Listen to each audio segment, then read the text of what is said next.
So, nakita nyo ba ito, guys? Pinatigas ko to, guys.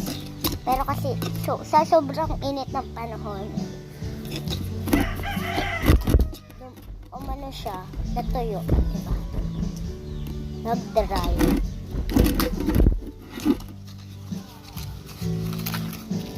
Sasain na ako, guys. Sakto lang. Ito na, plato rin to. Ilagay mo doon na. Ito, oh. Tugasan mo, ah. Pwede rin ko.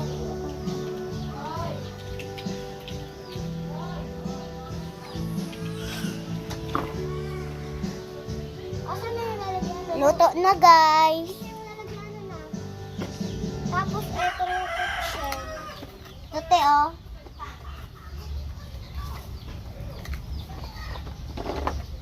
Pwede rin talaga. Pwede rin kapag lutuan, ha? Ha? Oo. Pwede ito pag lutuan, ha? Oo, pwede yun. Magluto na ulam. Oh, no.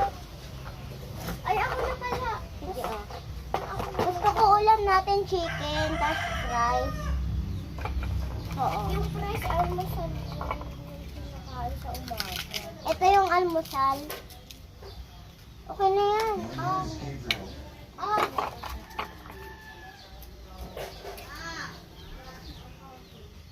Tapos na. Ito ilalagyan na ng ulam natin. Wait na, wala ko dito ako may dito sa may hukay, kaya dito yung ihian. Oo nga, ihian na yan.